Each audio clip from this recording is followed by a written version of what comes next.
Good morning, students. Now, this is third lecture on the nitrogen family, 15th group elements. In first lecture, we discussed about physical and chemical properties of 15th group elements. In second lecture, we discussed about nitrogen and their compounds. And third lecture, now we are going to discuss about allotropes of phosphorus and compound of phosphorus.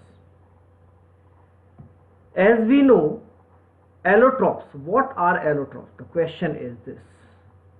So remember, the different forms of an element having same chemical properties but different physical properties are known as allotropes. Commonly known allotropes are graphite and diamond. Those are allotropes of carbon, right? So in this group, except nitrogen, all have allotropes. All exist in allotropes, like phosphorus, arsenic, antimony, all show allotropy, right? Phosphorus has three main allotropes.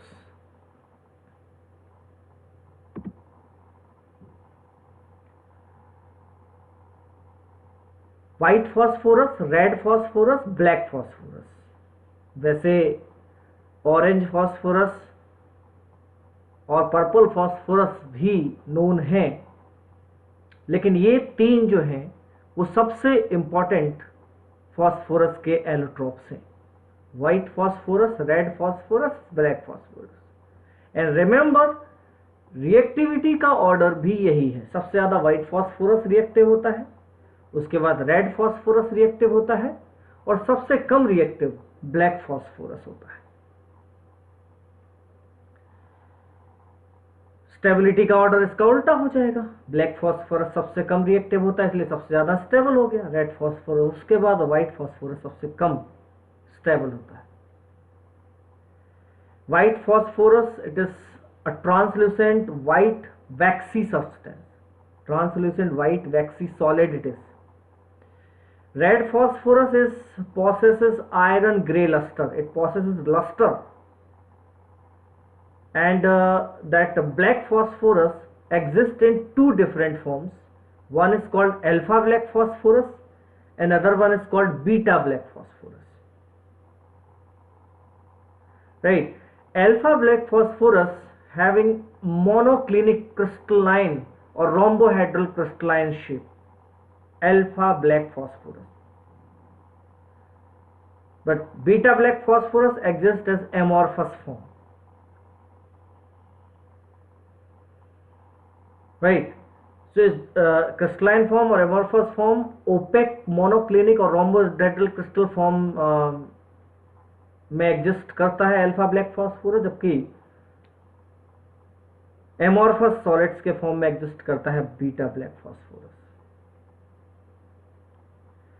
White phosphorus poisonous होता है, insoluble होता है water में. That's why आपने शायद सुना होगा कि phosphorus placed in water. Yes, it is because in water, हम आगे देखेंगे कि ये फॉस्फोरस डार्क में भी बर्न होने लगता है, व्हाइट फॉस्फोरस. लेकिन जब हम उसे वाटर में रखते हैं, डार्क में बर्न इसलिए होता है क्योंकि उसका इग्निशन टेम्परेचर जो है वो बहुत कम होता है. इग्निशन टेम्परेचर वो टेम्परेचर होता है, ignition temperature is that temperature at which any substance start burning. इसका इग्निशन टेम्परेचर काफी कम होता है, इसलिए इसे वाटर में प्लेस करते हैं, और उसके कारण से it would not gate ignition temperature in atmosphere, right? अगर हीट करेंगे तो ऑब्वियसली हो जाएगा, लेकिन जनरल जो है कंडीशन में उसमें नहीं ले पाएगा, और इसीलिए वो, राइट, इसीलिए वो उसमें रखा जाता है. और ये व्हाइट फॉस्फोरस ही रखा जाता है वाटर, बाकी की जरूरत नहीं होती, क्योंकि बाकी उस तरीके से, वैसे रेड फॉस्फोरस की भी जरूरत होती है थोड़ा बहुत, लेकिन ब्लैक की जरूरत नहीं होती. एनीवेज देखते हैं. So poisonous, insoluble in water, but soluble in carbon disulfide and glows in dark. Glows in dark, it means it starts fuming in dark. It readily catches fire. It readily catches fire in air to give dense white fume.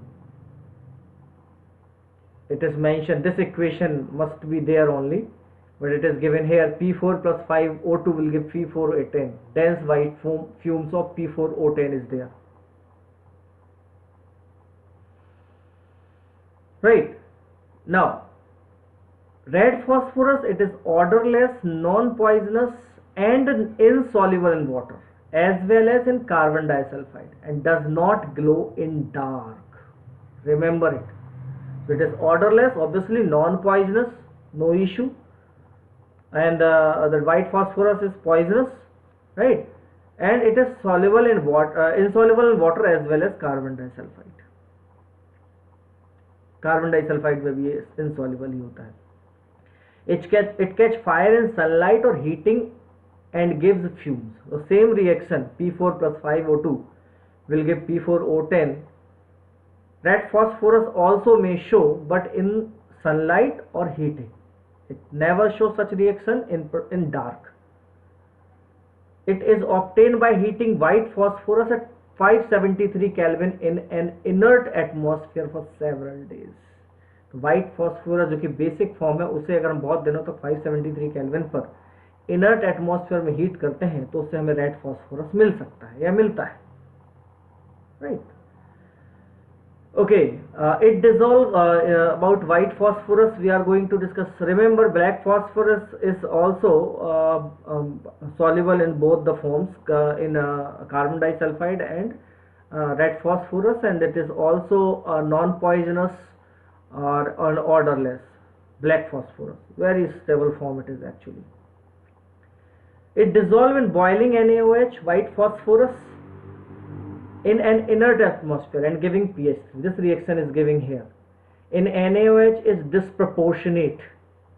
In NaOH it disproportionate. Same phosphorus is reduced as well as oxidized. So it easily react with NaOH. Red phosphorus hardly react with NaOH. Generally it requires H2O2 for reaction. And black for almost no reaction with NaOH in normal condition. On heating it may react and give same reaction. All may give same reaction because they are allotropes. But the condition is different. अगर हम कहते हैं कि ये react नहीं करता, इसका मतलब रूम टेम्परेचर पर रिएक्ट नहीं करता. जनरली अगर हम कहते हैं कभी भी रिएक्ट नहीं करता, इसका मतलब कब फिर बात अलग हो जाती है. लेकिन जनरली हम कहते हैं रिएक्ट नहीं करता, इसका मतलब रूम टेम्परेचर पर रिएक्ट नहीं करता. हम हीट प्रोवाइड करेंगे तो रिएक्ट करते हैं. तीनों ही NaOH से रिएक्ट कर सकते हैं हीट प्रोवाइड करने पर. पर जनरली हम कहते हैं कि व्हाइट फॉस्फोरस NaOH से रिएक्शन करता है, रेड फॉस्फोरस H2O2 की प्रेजेंस में रिएक्ट करता है और ब्लैक फॉस्फोरस रिएक्ट नहीं करता, यानी रूम टेम्परेचर पर रिएक्ट नहीं करता. हमेशा याद रखिएगा. जब रेड फॉस्फोरस को हीट करते हैं, you can C red phosphorus को हीट करते हैं तो हमें ब्लैक फॉस्फोरस मिलता है. मैंने उसके फॉर्म्स के बारे में आपको ऑलरेडी बताया. White phosphorus consist discrete P4 units. You can see these P4 units, 60-degree angle, bond angle is there, right? And it occurs in this form, these discrete P4 units. Red phosphorus combined with these discrete P4 units combined with each other, they are cross-linked between two discrete units. And in black phosphorus there is sheet-like structure, many cross-linked in each direction, and all discrete units connected with each other. Right. So sheet-like arrangement is there.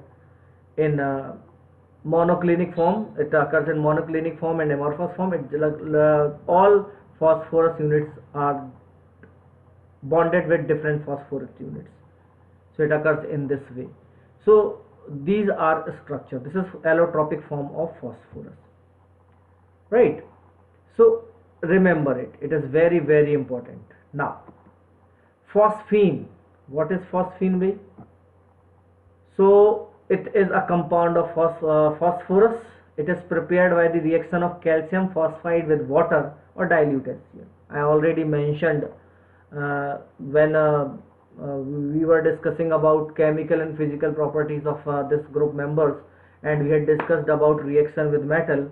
I had mentioned there that phosphide, whenever hydrolyzed, they give phosphine gas, PH3. It is phosphine gas, remember it.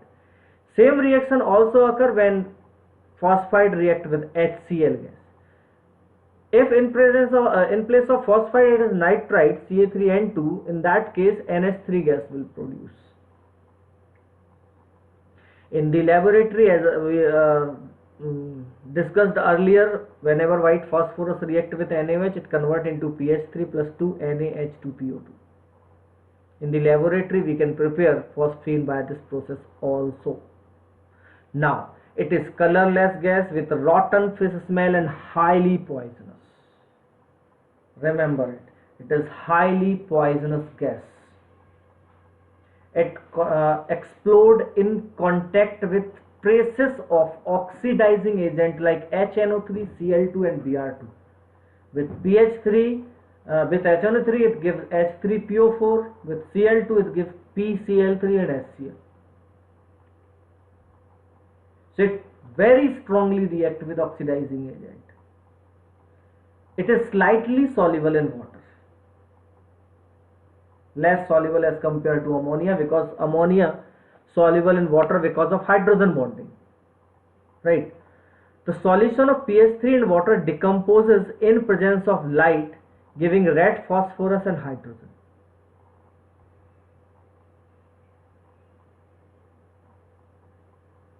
Right? The solution of PH3 in water decomposes in presence of light. Its solution decomposes into red phosphorus and hydrogen. Right? When absorbed in copper sulfate or mercury chloride solution, corresponding phosphides are obtained. When it reacts with copper sulfate, it forms copper phosphide. When react with mercuric chloride, it react with mercuric phosphide. So it forms metal phosphide when react with salts, specifically copper sulfate or mercury chloride. This is very important reaction of it. Phosphine is weakly basic like ammonia and gives a phosphinium compound with acid. As we know, NH3 gives ammonium compound, PH3 gives phosphinium compound, but it is relatively weak base as compared to ammonia. It is non-inflammable gas. Remember it. Sometimes it we may confused with vapors of P2H4 and P4. It is non-inflammable, but becomes flammable owing to the presence of P2H4 और P4 vapours. अगर जो phosphine है वो impure है और उसमें P2H4 और P4 है तो फ्लेमेबल हो जाता है P2H4 और P4 के कारण से. To purify it from the impurities it is absorbed in HI. जैसे ही हम इसे HI में एब्जॉर्ब करते हैं अमोनियम आयोडाइड बन जाता है, और जब हम उसे KOH के साथ ट्रीट करते हैं तो वो अगेन KI और PH3 और H2O बना लेता है.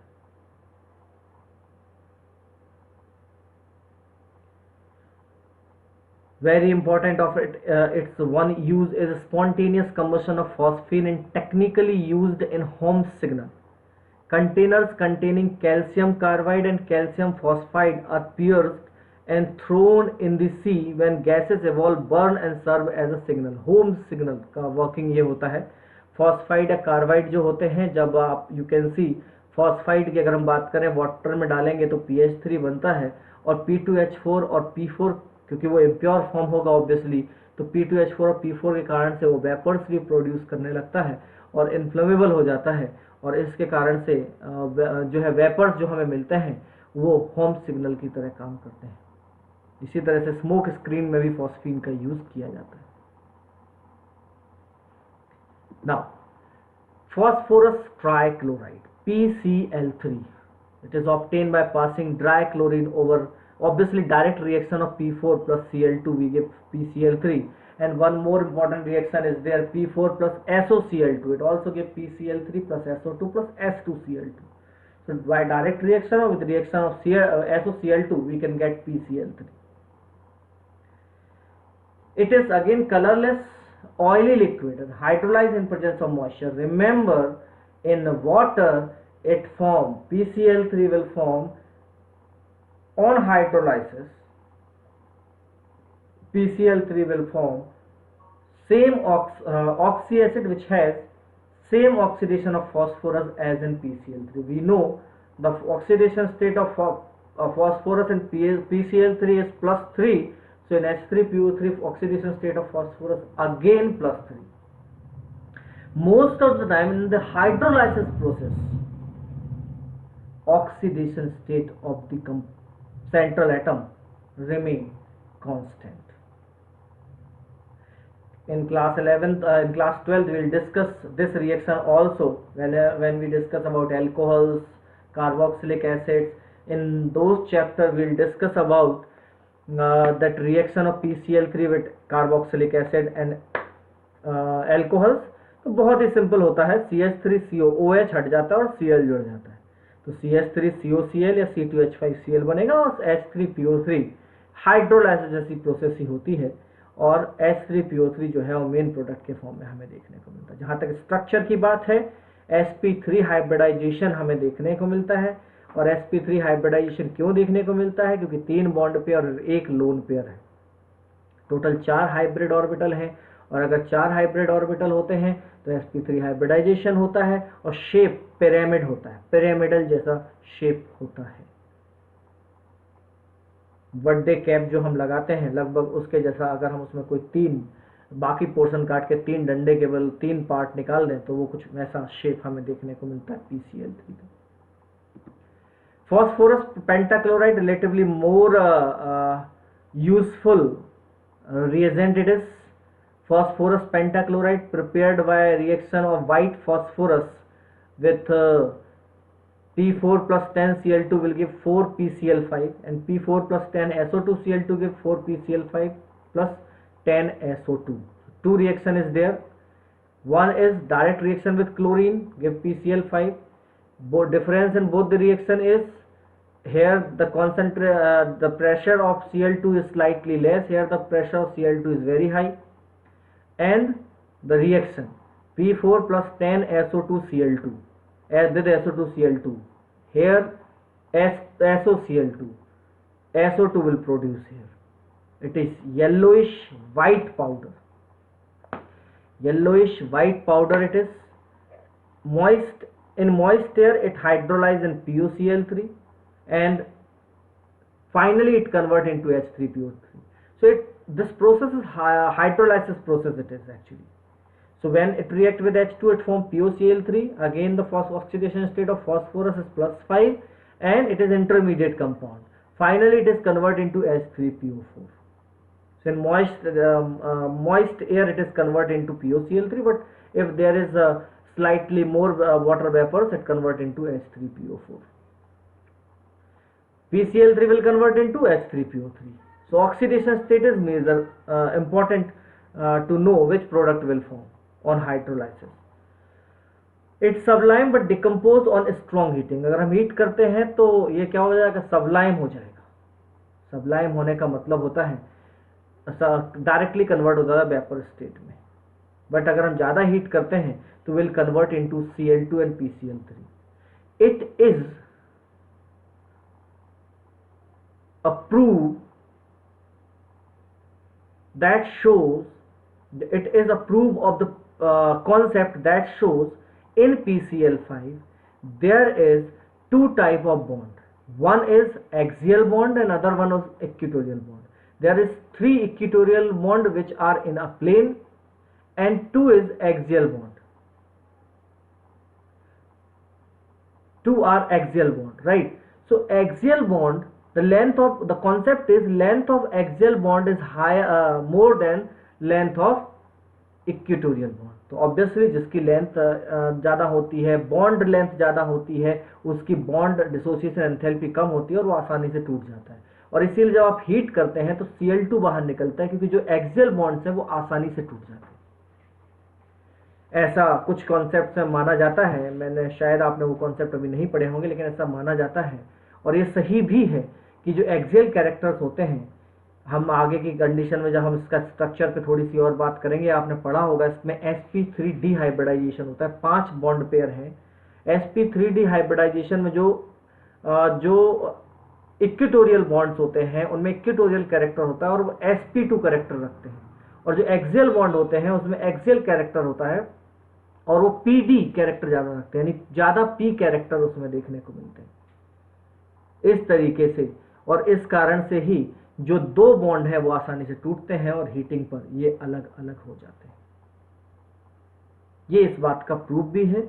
और दूसरी चीज ये भी है कि रिपल्सन जो एक्सियल होते हैं उनमें रिलेटिवली ज्यादा होता है एज कंपेयर टू एक्सियल, क्योंकि एक्सियल में 120 डिग्री का एंगल होता है, इक्वेटोरियल में 120 डिग्री का बॉन्ड एंगल होता है, जबकि एक्सियल की बात करें तो दो एक्सियल एटम्स के बीच में जरूर 180 का होता है, लेकिन बाकी सबके बीच में जो बॉन्ड एंगल्स होते हैं उनमें 90 डिग्री का बॉन्ड एंगल होता है। तो जितना कम बॉन्ड एंगल होता है उतना ज्यादा रिपल्सन होता है। बॉन्ड एंगल का मतलब सीधी सी बात है, एंगुलर, अगर बॉन्ड एंगल कम है तो एंगुलर डिस्टेंस कम होगी, और अगर एंगुलर डिस्टेंस कम होगी तो ऑब्वियसली बॉन्ड वीक हो जाएगा, रिपल्सन ज्यादा हो जाएगा, बराबर। तो इस चीज को समझ के रखिएगा। Finally divided metal on heating with PCl5 gives corresponding chlorides. बहुत सारे ऐसे मेटल्स होते हैं जो PCl5 यानी ये क्लोरिनेटिंग एजेंट्स की तरह काम करता है काफी मेटल्स के लिए।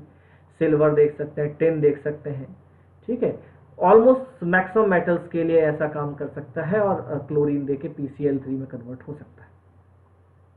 Now in gaseous and liquid phase it has trigonal bipyramidal structure, जो कि आपने ऊपर देखा हुआ है, जैसा मैंने आपको बताया कि 3 इक्वेटोरियल PCl बॉन्ड्स होते हैं और इक्विवेलेंट होते हैं, बराबर होते हैं, और 2 एक्सियल बॉन्ड्स होते हैं जो थोड़े से लंबे होते हैं इक्वेटोरियल बॉन्ड से। और इसीलिए और ये इसलिए होता है, एज आई ऑलरेडी मेंशन्ड, कि जो रिपल्सन है बॉन्ड पेयर्स का वो एक्सियल पर ज्यादा देंगे। अगर हम एंगल्स निकालें तो टोटल एंगल्स हमें जो देखने को मिलेंगे उसमें ज्यादातर एंगल्स जो होंगे वो 90 डिग्री वाले जो होंगे उनमें रिपल्सन ज्यादा होगा, जो 120 180 वाले होंगे वो कम होगा, राइट। एक नीचे लाइन और मेंशन्ड है, वो अनफॉर्चुनेटली दब गई है, आप ध्यान रखें हमेशा। In solid state it exist in ion pair. Solid state में ये आयन पेयर के फॉर्म में एग्जिस्ट करता है। जितने भी कोवेलेंट कंपाउंड हैं ऑलमोस्ट सभी, रिमेंबर, जितने भी कोवेलेंट कंपाउंड हैं सभी के सभी जब सॉलिडिफाई किए जाते हैं या कूलिंग की जाती है, जो कि जनरली गैस फॉर्म में मिलते हैं, ऐसे covalent compound generally gas form में मिलते हैं या लिक्विड फॉर्म में मिलते हैं, जब उनको कूलिंग करके सॉलिडिफाई किया जाता है तो वो आयन पेयर के फॉर्म में मिलते हैं। इसमें एक है PCl, एक आयन जो होता है वो होता है PCl4 और उसके ऊपर प्लस, और दूसरा जो आयन होता है वो PCl6 और उसके ऊपर माइनस। इस आयन पेयर के फॉर्म में मिलते हैं, यानी एक प्लस और एक माइनस। PCl4 प्लस में 4 बॉन्ड पेयर होते हैं, इसलिए वो टेट्राहेड्रल होता है, और PCl6 जो होता है उसमें 6 बॉन्ड पेयर होते हैं, इसलिए वो ऑक्टाहेड्रल होता है। PCl4 प्लस में sp3 हाइब्रिडाइजेशन होता है, जबकि PCl6 माइनस में sp3d2 हाइब्रिडाइजेशन होता है।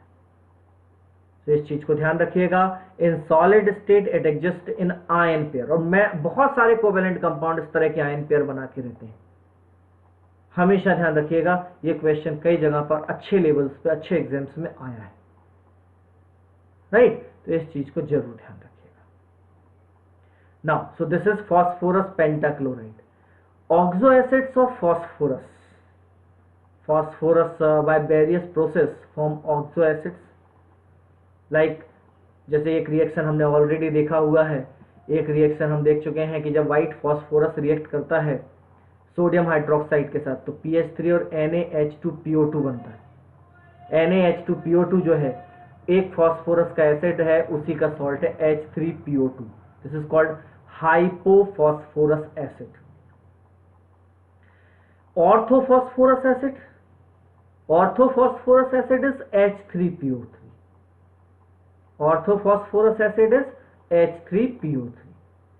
It is in it phosphorus occurs in +1 if phosphorus in +1 oxidation state, so it is hypophosphorus. Orthophosphorus acid is parent phosphorus us acid, OUS, parent us acid we can say. Us acid मतलब जो maximum oxidation state होता है उससे थोड़ा कम वाला oxidation state. दो तरह के एसिड्स होते हैं ऑक्सी एसिड में, या तो एक एसिड होता है या अस एसिड होता है। अस एसिड मतलब मैक्सिमम ऑक्सीडेशन से थोड़ा कम वाला। जब हम अस एसिड से एक ऑक्सीजन निकाल देते हैं तो हाइपो बन जाता है। H3PO3 इज ऑर्थोफॉस्फोरस एसिड, जिसे फॉस्फोनिक भी कहते हैं। और इसमें से अगर एक ऑक्सीजन निकाल दें तो H3PO2 बचता है, जो कि फॉस्फेनिक एसिड होता है और हाइपोफॉस्फोरस एसिड भी कहलाता है। और ध्यान दीजिएगा, इसी तरह की स्कीम और है कि अगर हम ऑर्थोफॉस्फोरस एसिड के दो मॉलिक्यूल लेकर उनमें से एक H2O निकाल दें, H3PO3, अगर हम उनके दो मॉलिक्यूल्स ले लें तो इट विल बी H6P2O6, और उसमें से एक H2O मॉलिक्यूल निकाल दें तो क्या बन जाएगा, H4P2O5। पायरोफॉर्म तभी बनता है जब पेरेंट एसिड के दो मॉलिक्यूल लेकर उसमें से H2O बनाते हैं। तो हाइपो कब बनता है, जब पेरेंट एसिड से ऑक्सीजन निकाल देते हैं, और अस एसिड में हाइपो कब बनता है, ठीक है। और पायरो कब बनता है, जब उसके दो मॉलिक्यूल लेकर ऐसा करता है, H2O निकाल देते हैं। तो एक ऑक्सीजन कम करेंगे तो हाइपो, और दो ले लेंगे तो पायरो। जहां तक बात है ऑर्थोफॉस्फोरिक एसिड की, तो P2O3 फॉस्फोरस ट्राइऑक्साइड को वाटर में डिसॉल्व करेंगे तो it will give orthophosphoric acid. P2O3 is anhydride. आपको किसी का एनहाइड्राइड चाहिए तो उसमें से पूरे H2O निकाल दीजिए, जो भी ऑक्सीडेशन स्टेट आएगी वही उसका एनहाइड्राइड होगा। पायरोफॉस्फोरस एसिड को PCl3 और H3PO3 के दोनों के रिएक्शन से बनाया जाता है। ऑर्थोफॉस्फोरिक एसिड ये मेन और सबसे ज्यादा ऑक्सीडेशन स्टेट वाला फॉस्फोरिक एसिड है, और इसे बनाने के लिए जैसे P2O3 को डिसॉल्व करके H2O में डिसॉल्व किया तो H3PO3 बनेगा, और P4O10 को डिसॉल्व किया यानी P2O5 का डायमर तो H3PO4 बनता है। H3PO4 के दो मॉलिक्यूल्स से H2O अगर हम निकाल दें तो पायरोफॉर्म बनता है। दो मॉलिक्यूल से H2O निकाल दिया, मैंने जैसा कहा पायरो तभी बनता है जब दो मॉलिक्यूल से H2O निकाल दें। और पायरो में से, यहां ध्यान दीजिएगा, अस का हाइपो और इसके हाइपो में थोड़ा सा फर्क होता है। पायरो में से अगर हम एक ऑक्सीजन निकाल दें तो एक एसिड का हाइपो बनता है। पायरो में से एक ऑक्सीजन निकालें तो एक एसिड का हाइपो बनता है। तो हाइपो में दो कंडीशन होती है। अस एसिड का जब हाइपो बनता है तो पेरेंट एसिड से ही एक ऑक्सीजन कम कर दीजिए, लेकिन जब एक एसिड का जब पायरो बनता है, और ये this trend is common in case of oxy acids of H2SO4 also. So जब एक एसिड का पायरो हाइपो बनता है तो उस कंडीशन में उसके दो मॉलिक्यूल से जो पायरो बना हुआ है, दो मॉलिक्यूल से H2O निकालकर उसमें से एक ऑक्सीजन कम करना होता है। इन मेटा कंडीशन, आपको मेटा कंडीशंस के लिए ध्यान रखना है सभी को। Meta condition, metaphosphoric acid is HPO3, metaphosphoric acid is HPO3, और ये तब होता है फॉस्फोरिक एक है तो इसमें से जो पेरेंट एसिड होते हैं उसमें से H2O निकाल दीजिए। पेरेंट एसिड से, दो मॉलिक्यूल से नहीं, पेरेंट एसिड से। जनरली ये साइक्लिक फॉर्म में देखने को मिलता है। Metaphosphoric acid generally cyclic form में देखने को मिलता है, कम से कम 3 साइक्लिक फॉर्म में होने के लिए 3 यूनिट्स होना जरूरी है। तो ध्यान रखिएगा कैसे हम इसे याद रख सकते हैं, जैसा मैंने बताया। और इस जो स्ट्रक्चर है इसके लिए भी मैं आपको आगे बहुत बढ़िया ट्रिक बताऊंगा। थोड़ा सा ध्यान रखेंगे तो बड़े आसानी से हम उसे याद रख सकते हैं। चीजें सुनिएगा और उसे अप्लाई करने की कोशिश कीजिएगा। एनीवेज, हाइपोफॉस्फोरिक एसिड कैसे बनता है, वैसे बहुत ज्यादा प्रिपरेशन को याद रखने की जरूरत नहीं है, अगर कुछ जनरल याद रह जाता है तो ओके। रेड फॉस्फोरस और एल्कली। हाइपो जो ऊपर वाला फॉस्फोरस एसिड जो बनता है वो व्हाइट फॉस्फोरस प्लस एल्कली, और जो हाइपोफॉस्फोरिक एसिड बनता है वो red phosphorus plus alkali.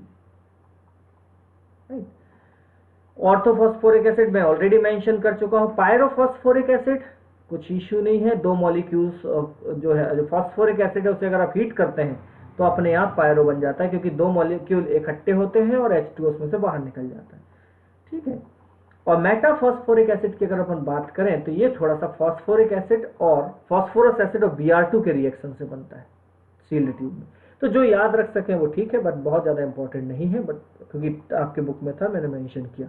Anyways, अब हम बात करते हैं स्ट्रक्चर की। देखिए, फास्फोरस के कंपाउंड जितने भी फास्फोरस के ऑक्सी एसिड्स हैं, सब में एक चीज बिल्कुल कॉमन है, फास्फोरस ऑक्सीजन का एक डबल बॉन्ड, एक फास्फोरस ऑक्सीजन डबल बॉन्ड होगा ही, जितने भी फास्फोरस हैं। पहली चीज जो आपको याद रखनी है, तो आप आसानी से स्ट्रक्चर बना सकेंगे। दूसरी चीज, उसके अलावा जितने भी ऑक्सीजन हैं, एक ऑक्सीजन तो फास्फोरस डबल बॉन्ड O के साथ कंबाइन हो गया, अदर ऑक्सीजन जितने भी हैं वो सब के सब हाइड्रोजन से जुड़ेंगे और OH बनाकर फास्फोरस से जुड़े होंगे, और जो रिमेनिंग हाइड्रोजन बचेंगे वो भी फास्फोरस से जुड़ जाएंगे।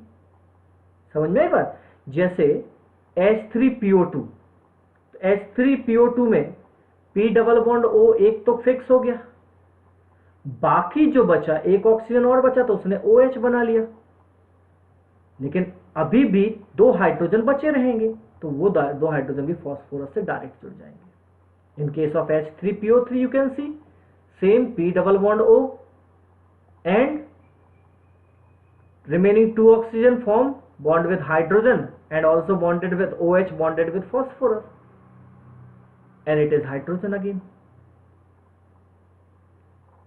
right? फिर अगर हम हाइपोफॉस्फोरिक एसिड की बात करें H4P2O6, तो दो फॉस्फोरस तो यहां हो गए और बचे कितने, दो ऑक्सीजन तो यहां हो गए, बचे दो ऑक्सीजन H4P2O6, तो बचे 4 ऑक्सीजन, तो OH OH OH OH हो गया काम।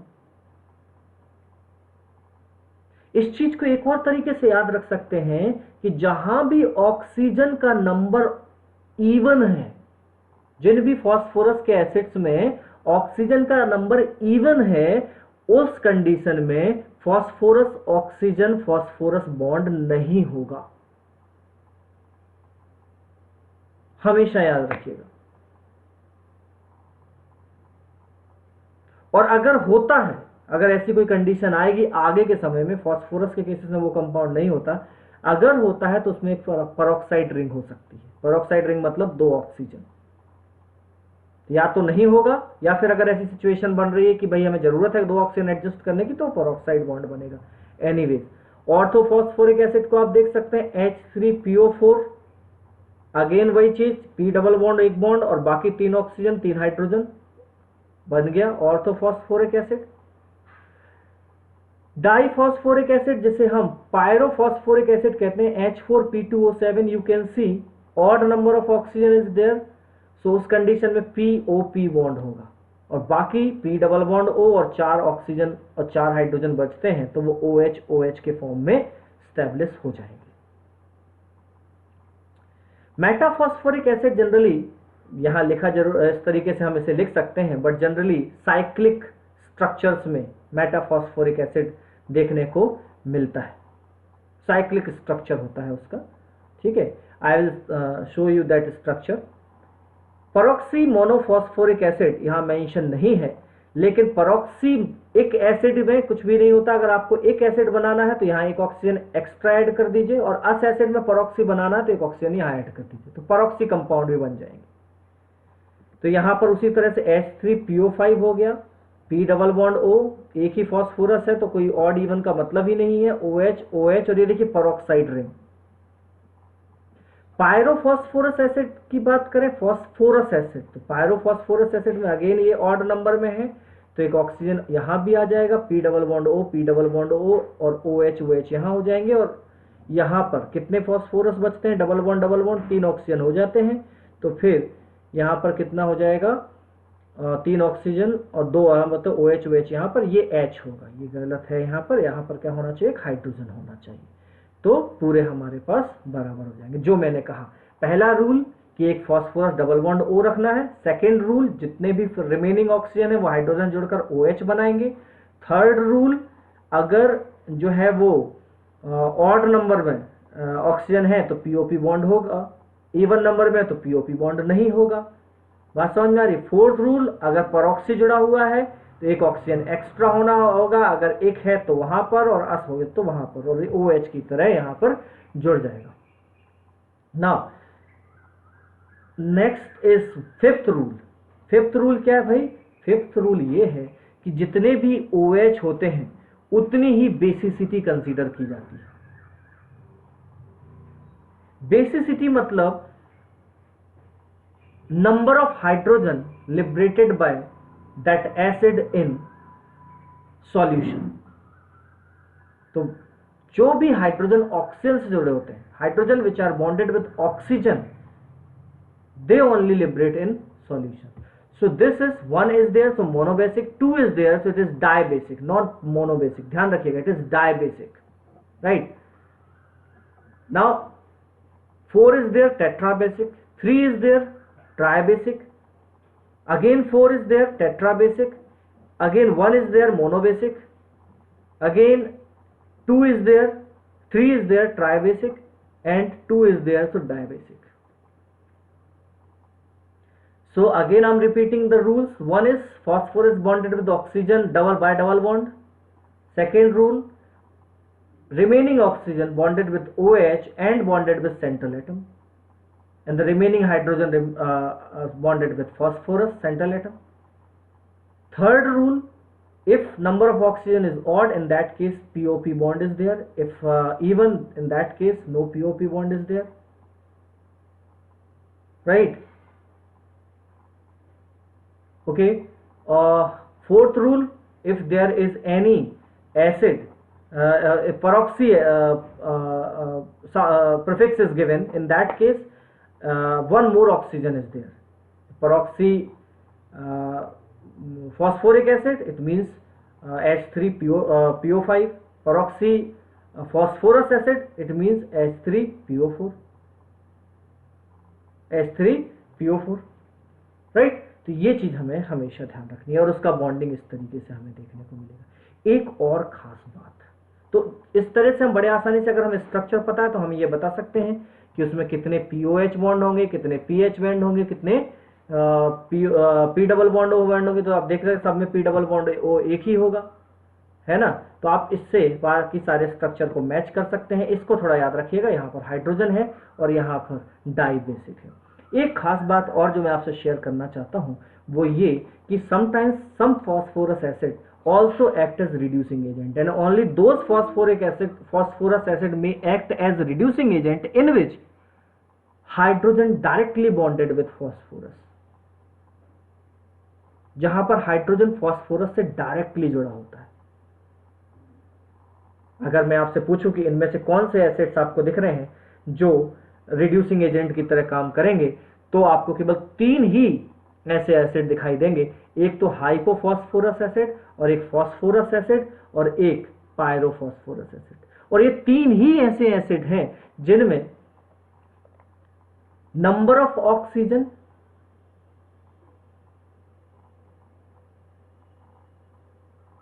और number of hydrogen is different from number of OH bond. बाकी कहीं भी जहां भी हम ऑक्सी एसिड्स की बात करेंगे, जितने H या O होंगे उतने ही OH बॉन्ड भी होंगे। ध्यान रखिएगा इस चीज का। These acids in +3 oxidation state, ये मैं बहुत पहले आपसे शेयर कर चुका था कि ये एसिड जो होते हैं वो एल्कली में या एसिडिक सॉल्यूशन में डिस्प्रपोर्शनेट होते हैं। H3PO3 will convert into H3PO4 and PH3।